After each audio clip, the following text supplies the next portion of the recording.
और इस मूवी की कहानी शुरू होती है एक आदमी से जिसको कैद करके बहुत ही टॉर्चर किया गया था और उसके फेस पर भी बैंडेज लगा हुआ था। वहाँ पर एक किडनैपर आता है और उस आदमी के मुंह में एक पाइप डालकर एक लिक्विड को उसके मुंह में डाल देता है, जिसके बाद उस आदमी के अंदर से खून आने लगता है। फिर किडनैपर उस आदमी को एक कुल्हाड़ी से काट डालता है और वो आदमी तड़प तड़प कर मारा जाता है। सीन यहीं पर कट होता है और अब कहानी शुरू होती है न्यूयॉर्क की एक फैशन मॉडल जेनिफर की तरफ से, जो कि वहाँ की टॉप सुपर मॉडल थी। यहाँ पर हम देख पाते हैं कि एक अननोन पर्सन जेनिफर को स्टॉक कर रहा था, लेकिन जेनिफर को इस बारे में कुछ भी नहीं पता था। फिर अगले दिन जेनिफर को एक इवेंट के लिए एक क्लब में जाना पड़ता है। जेनिफर अपने पेट सूजी को खाना खिलाती है और उसके बाद सूजी को अपने साथ में लेकर अपने काम के लिए निकल जाती है। क्लब में वही अननोन पर्सन जेनिफर के ड्रिंक में कुछ मिला देता है, जिसके बाद जेनिफर बेहोश हो जाती है। जेनिफर को जब होश आता है तो वो एक अनजान रूम में बंद थी और किसी और के बेड में सो रही थी, जो देखकर जेनिफर भी काफी ज्यादा घबरा गई थी। जेनिफर वहाँ से निकलने का रास्ता ढूंढती है, लेकिन वहाँ से निकलने का कोई भी रास्ता नहीं था और रूम के अंदर जेनिफर की अपकमिंग मूवी डेयर का पोस्टर भी लगा हुआ था। उसके कपड़े, मेकअप, स्किन केयर, शूज सब कुछ उसी रूम में था। तभी दीवार से एक ड्रॉर निकल कर आता है, जिसके अंदर जेनिफर का विटामिन जूस था, जो कि जेनिफर हर दिन पिया करती थी। और ऐसा लग रहा था जैसे कि किडनैपर जेनिफर की हर बात को जानता हो और जेनिफर उस ड्रिंक को नहीं पीती है। उसी टाइम किडनैपर रूम में स्लीपिंग गैस छोड़ देता है, जिस वजह से जेनिफर बेहोश हो जाती है। जेनिफर को जब होश आता है तो वो एक अलग ही रूम में एक बेड पर बंधी हुई थी। तभी किडनैपर जेनिफर को उसके पहले विक्टिम का एक टॉर्चर वीडियो दिखाता है, जिसमें किलर ने उस लड़की के ऊपर एसिड का शॉवर करवा दिया था और वो लड़की वही एसिड से जलकर तड़प तड़प कर मारी गई थी। इसे देखकर जेनिफर भी बहुत ज्यादा डर जाती है और किडनैपर से उसको छोड़ देने की रिक्वेस्ट करने लगती है। लेकिन किडनैपर जेनिफर के ऊपर एक येलो लिक्विड का शॉवर करता है, जिसके बाद जेनिफर बेहोश हो जाती है। जेनिफर को जब होश आता है तो उसके फेस पर बैंडेज लगा हुआ था और बैंडेज को हटाने पर उसके पूरे फेस पर एक फेक स्कार लगा हुआ था, मतलब कि किडनैपर जेनिफर को मेंटली भी टॉर्चर कर रहा था। उसी टाइम फिर से ड्रॉर खुलता है, जिसके अंदर जेनिफर की एक मैगजीन और एक अलमारी की एक की थी। जेनिफर उस अलमारी को खोलती है। उस अलमारी के अंदर एक ड्रेस थी।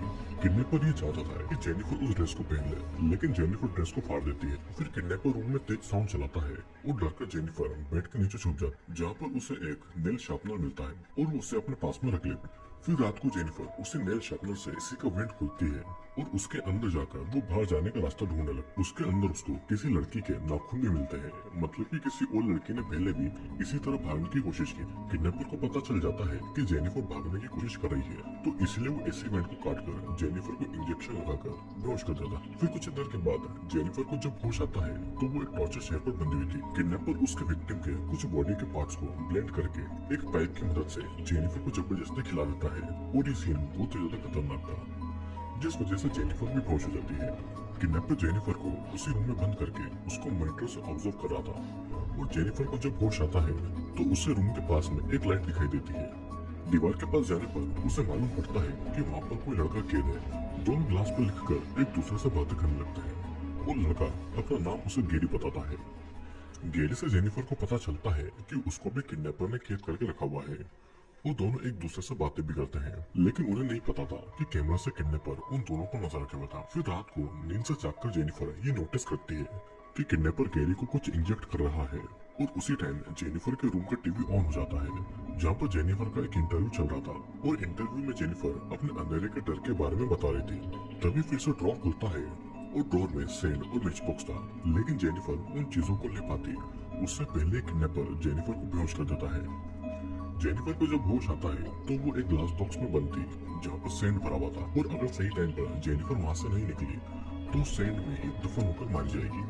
गेरी जेनिफर को बचाने की पूरी कोशिश कर रहा था, तभी उसके सामने एक कार्ड आता है जिसमें लिखा हुआ था, "Is she really worth for it?" फिर गेरी एक मेटल रोड से ग्लास को तोड़ने लगता है, जिससे जेनिफर बाहर निकल पाती है। दोनों कार से भागने के लिए गैरेज की तरफ जाते हैं और रास्ते के रूम में उनको ब्रूटल तरीके से मारे गए लोगों की डेड बॉडीज दिखाई देती है।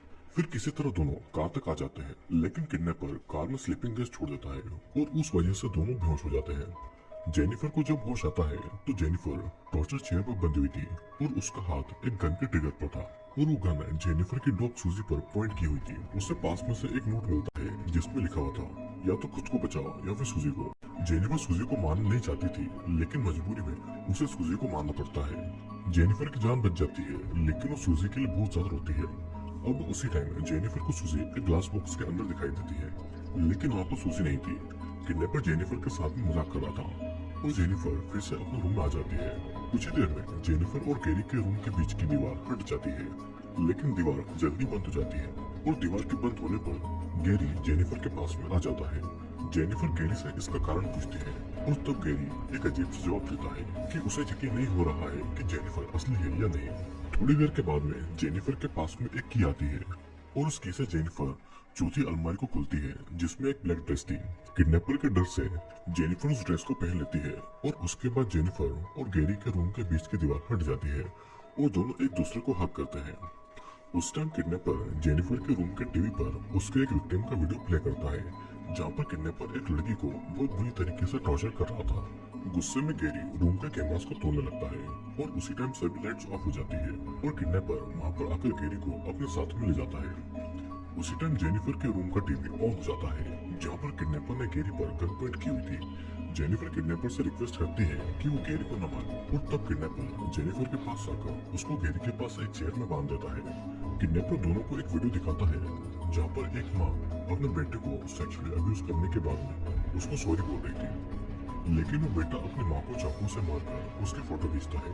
फिर उसके बाद किडनैपर एक पिलर से जेनिफर के दांत तोड़ने वाला था, लेकिन जेनिफर के लिए गैरी किडनैपर को उसे टॉर्चर करने को कहता है। जेनिफर के बदले गैरी का एक दांत उखाड़ देता है और डर के मार जेनिफर गैरी की तरफ देखती भी नहीं है। किडनैपर फिर दोनों को उनके रूम में बंद करके चला जाता है। जेनिफर को गैरी के लिए बहुत ही बुरा लग रहा था और उसी रात दोनों एक दूसरे के करीब भी आते हैं और दोनों इंटीमेट भी होते हैं, लेकिन उन्हें ये नहीं पता था कि वो किडनैपर अभी भी उनकी हरकतों पर नजर रखे हुए हैं, लेकिन वो उन्हें कुछ नहीं करता है। फिर किडनैपर बेसमेंट से ऊपर घर की तरफ जाता है और दूसरी तरफ हम देखते हैं कि किडनैपर के ड्रिंक से जेनिफर सो गई थी। तब गैरी ग्लास के पीछे का सीक्रेट डोर खोलकर ऊपर के रूम तक आता है और वहाँ पर वो उसी माँ बेटे के वीडियो को देखने लगता है। यहाँ पर हमें पता चलता है कि वो बच्चा गैरी है और किडनैपर उसका भाई बेन है। दोनों ही भाई अपने साथ में हुए एब्यूज का बदला दूसरी औरतों से ले रहे थे। बेन जेनिफर को भी खत्म करना चाहता था, लेकिन गैरी को अब जेनिफर से प्यार हो चुका था। इस बात से बेन को गैरी पर बहुत ही गुस्सा आता है और वो गैरी को प्लान के हिसाब से चलने की धमकी देता है। फिर बातों बातों में दोनों के बीच में झगड़ा होता है और गैरी अपने भाई बेन पर चाकू से हमला करता है। उसके बाद बेन की बॉडी को वो बातों में छुपा देता है। गैरी के पास में एक एल्बम थी जहाँ पर बेन के विक्टिम्स की फोटोज थी।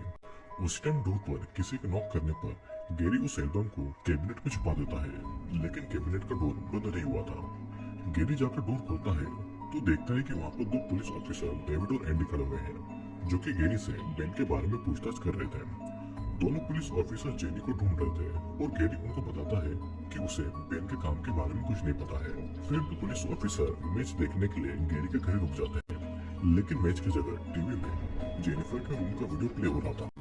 एंडी और डेविड कुछ समझ पाते हैं, उससे पहले गैरी उन दोनों को गोली मार देता है। गैरी फिर जेनिफर के पास जाकर कहता है कि उसने किडनैपर को मार दिया है, तो अब दोनों वहाँ से भाग सकते हैं। पुलिस की डेड बॉडी को जेनिफर किडनैपर समझ लेती है और जेनिफर पुलिस को कॉल करना चाहती थी, लेकिन गैरी जेनिफर को कॉल करने नहीं देता है। उसके मुताबिक उनको पहले उनकी इंटीमेट वीडियोस डिलीट करना होंगे। गैरी बेसमेंट में जाकर सभी फोन लाइंस को काट देता है, तो इसलिए जेनिफर पुलिस को कॉल नहीं कर पाती है। हम देखते हैं कि डेविड अभी मरा नहीं था और मदद मांगने के लिए जेनिफर के पास में आता है। जेनिफर डेविड को किडनैपर समझकर उसको बेसबॉल बैट से जान से मार डालती है। फिर गैरी वहाँ पर आकर जेनिफर को एक जगह बैठाकर उसको कहता है कि वो एविडेंस कलेक्ट करने जा रहा है। तब जेनिफर उसी कैबिनेट में उन एल्बम्स को देखती है जहाँ पर उसे गैरी, बेन और विक्टिम के फोटोज मिलते हैं, जिसे देखने के बाद में वो समझ जाती है कि गैरी भी किडनैपर के साथ में मिला हुआ है और खुद भी एक किडनैपर है। अचानक बेन जेनिफर पर हमला करता है और उसका गला घोटने लगता है। मतलब कि साफ था कि बेन अभी तक मरा नहीं था। जेनिफर उसे चाकू को बेन के सीने में फिर से घुसा देती है, जिससे कि बेन मारा जाता है। तभी डेविड के वॉकी टॉकी से आवाज आती है और तब वो समझ जाती है कि ये लोग पुलिस वाले थे, लेकिन जेनिफर वॉकी टॉकी से किसी को इन्फॉर्म कर पाती उससे पहले ही गैरी वहाँ पर आ जाता है। गैरी जेनिफर को उससे दूर जाने नहीं देना चाहता था और जेनिफर भी गैरी के सामने ऐसा बिहेव करती है जैसे कि वो गैरी के साथ में हो और वो गैरी से प्यार करती हो।